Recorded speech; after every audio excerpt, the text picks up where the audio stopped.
So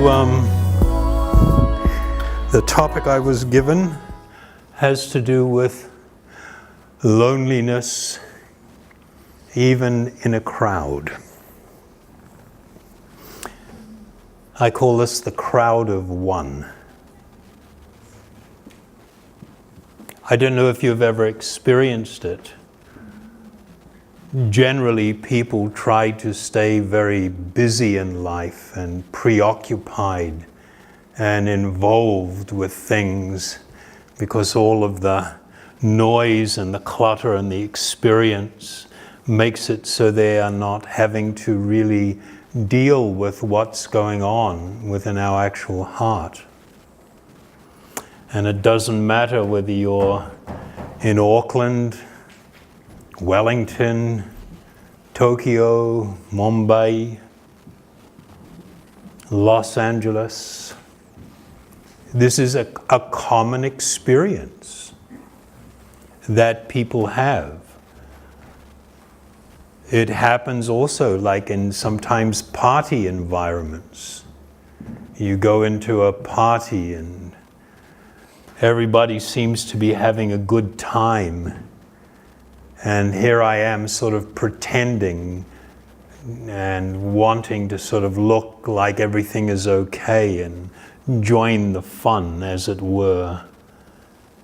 And I become a little bit scared of facing what I'm truly experiencing. And one of the most painful realities is that you don't need a crowd. It can even be when you're with a person that you may be very much fond of and be faced with that same experience. When I was given the topic for the night, I just had a brief look online. And the very first thing that popped up from my search was a little blog written by a woman on August 28. That's only a few days ago. And I'm going to just read it because of its relevance and the hope that it will somehow touch a chord with you and make it so that, we have this tendency, and it's natural and it's good, to be guarded. We've learned in life that when you lower the guard, when you put the walls down, when you open your heart, more often than not, you get hurt. Right or not? And so we learn to be very cautious, and you should be cautious.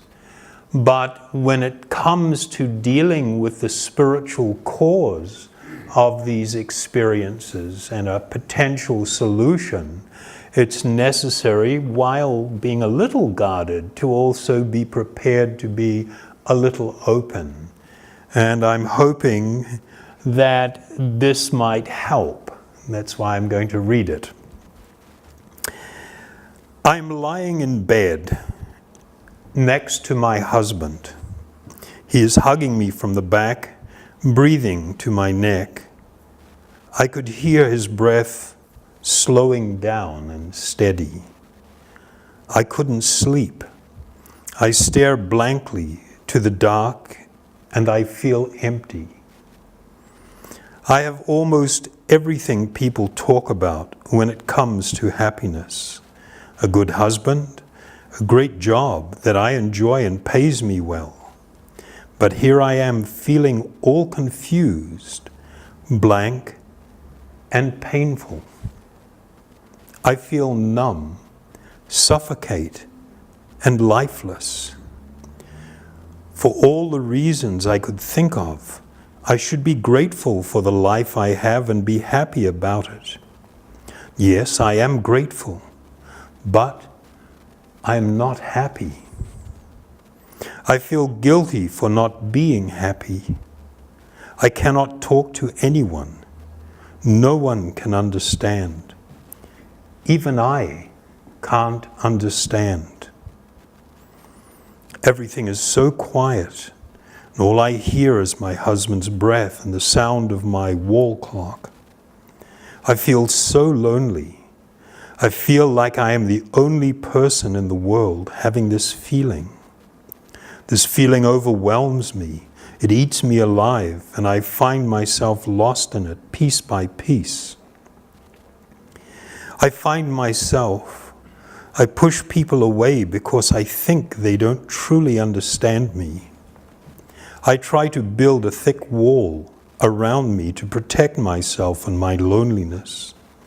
And behind the wall I have the whole world of my own, except there is nothing in that world.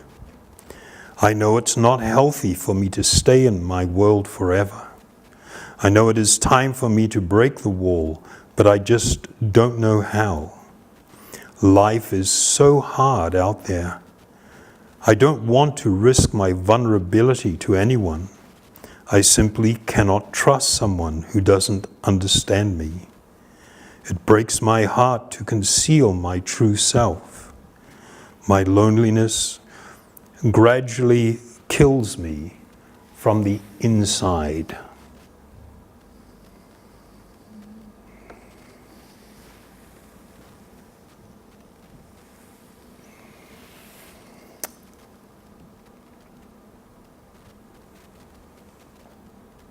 You know, what we just heard, this woman's plea, it doesn't have to be depressing. One can see this as being a doorway to an amazing world, an amazing experience. But it's like any sickness. Before a sickness can be cured, there has to be the recognition that it exists. And if I want to simply fill up my life with clutter and noise and relationships that are not deeply fulfilling,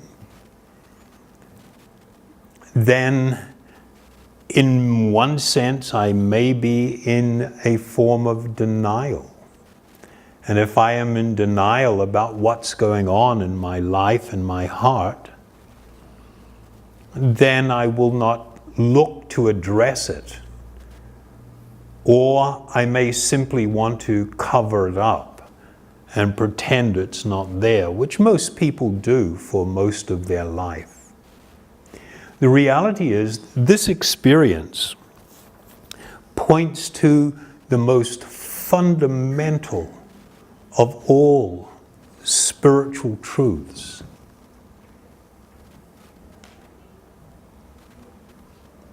We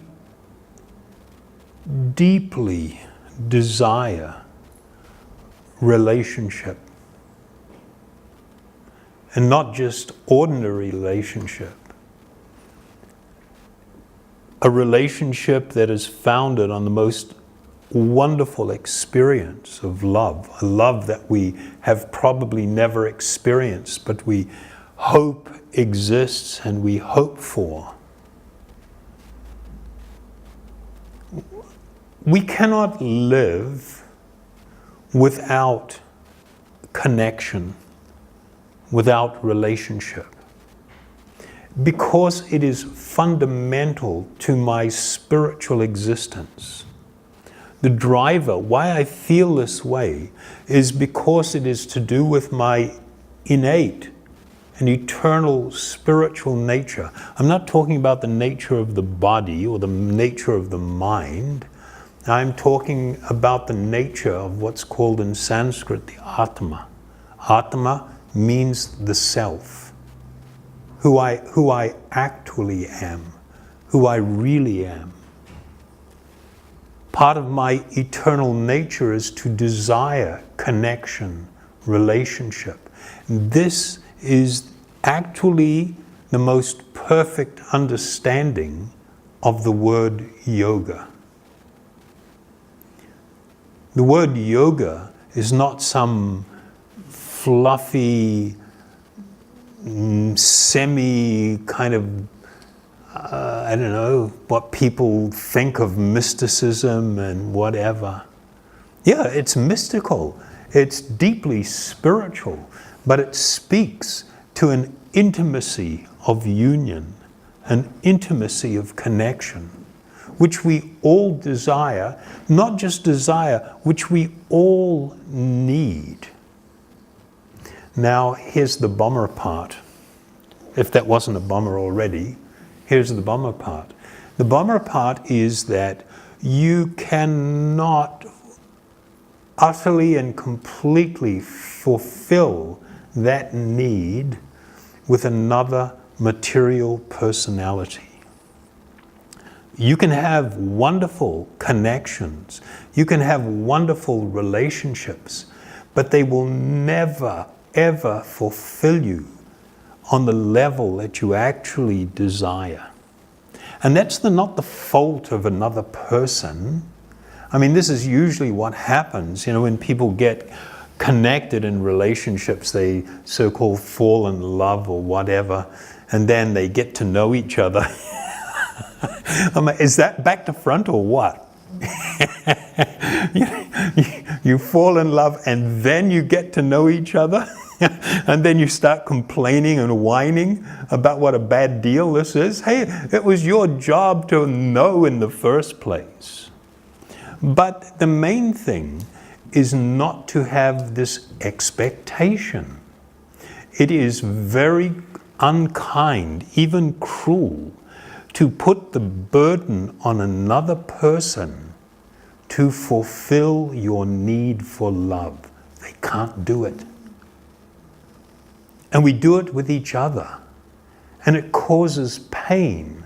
It causes so many problems unnecessarily. And that is because our world, our so-called civilization, is not really civil at all. And we have lost our way. We have thrown away fundamental, deep spiritual truth for that which is not going to deliver the goods. Facebook's not going to do it. Searching for it on Google is not going to do it. Living a materialistic life, thinking that consumption, including consumption of other people, is going to fulfill you, is just bizarre. It's innately corrupt and wrong and untrue and inherently actually evil.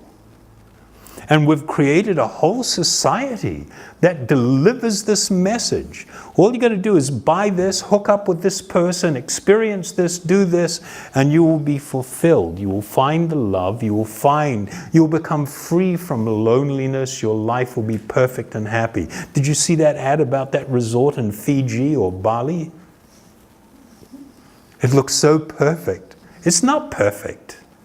Give me a break. You think the people there are walking on clouds and, just thrilled, goosebumps all the time because they're overwhelmed with happiness? No, they're miserable, just like you are. You're just looking out the window at something else and thinking, oh yeah, I remember something like that. The grass is greener on the other side of the fence. Yeah, we're just like cows and sheep with our head through the fence, thinking it's going to be better grass over there. We have this spiritual need, and the journey on the path of yoga is to not just try to find, but actually experience the perfection of this connection. This connection is not with, as I said, another mundane personality. It is with what is called in yogic texts as Paramatma. You have this word Atma, which means the self, who I am. There is also what is called a supreme self, Paramatma. And he is being described as the Lord within the heart. He is also described as the Lord of our heart. And the yogis endeavored to re-establish this lost connection, which will really deliver you the perfection that you seek, the incredible, ecstatic, happy, wonderful experience like you cannot even imagine. But not only that, when a person begins this journey and is making progress, then our relationships with each other, the less than completely perfect individuals of this world, become actually wonderful. Because instead of seeing another person as being the promise to fulfill me and take all my loneliness away and give me the love that I seek, I see that person as being in the same boat as me. And what we need to do is share the load. We each take an oar and we each begin to row towards that destination, towards that other shore. And as shipmates, we experience the journey together, sometimes falling down and bruising or scraping our knees and helping each other back onto our feet, and a continuation of the journey. And this now becomes the secret to completely dissipating the experience of loneliness. Your life becomes increasingly fulfilled and wonderful and happy. Relationships, because they are founded on something real and true, become incredibly sweet and supportive and nurturing. So, that's it, folks. How about that? Cool or what? I think it's really cool, because I know this to be a truth. I have had the opportunity of having association of many amazing spiritual individuals on this journey who are all experiencing the same outcomes.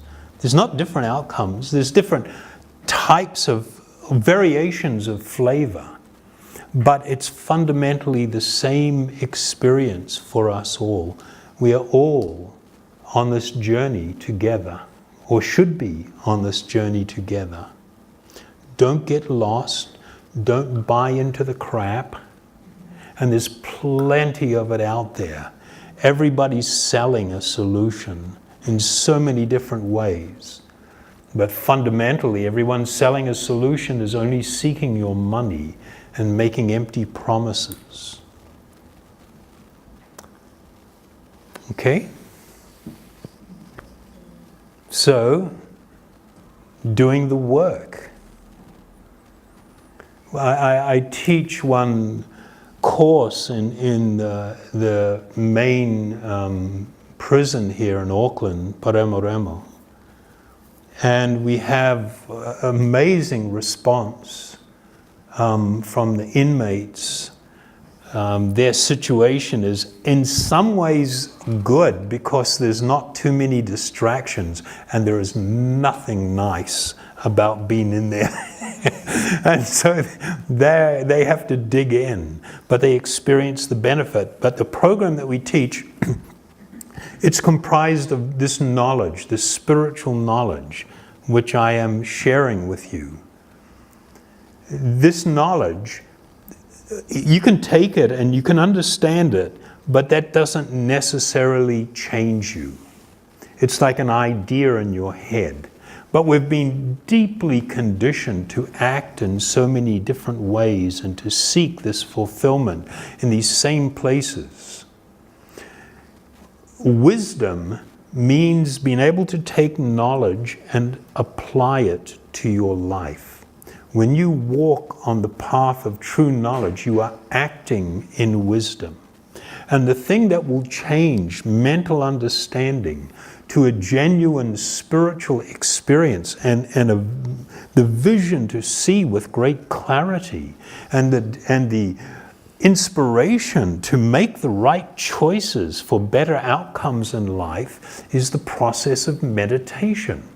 The meditation process means I am taking myself, the spiritual self, as well as my body and mind, and immersing it in this transcendental waters which assuage the burning heart, calm the troubled mind, and bring about an internal change where we begin to not just see the knowledge as a mental exercise, we begin to see the reality of it in our life and make the choices.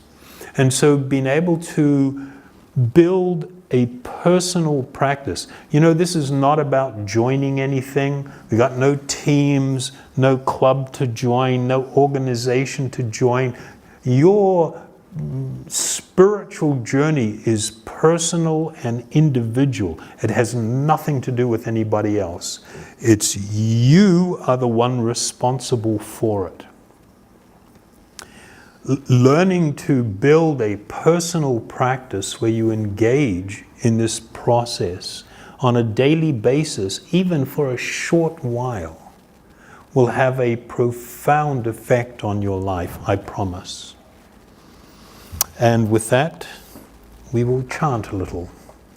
Thank you very much.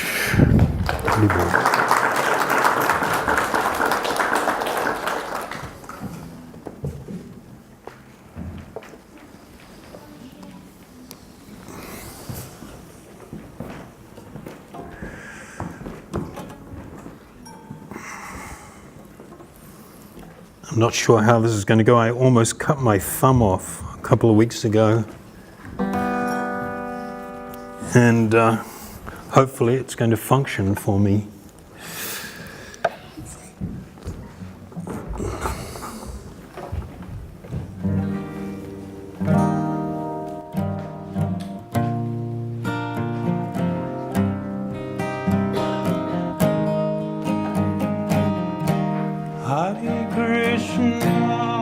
Hare Krishna, Krishna Krishna, Hare Rama, Hare Rama, Rama Rama, Hare Hare, Hare Krishna, Hare Krishna, Krishna Krishna, Hare Hare, Hare Rama, Hare Rama, Rama Rama, Hare Hare, Hare Krishna,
Thank you very much.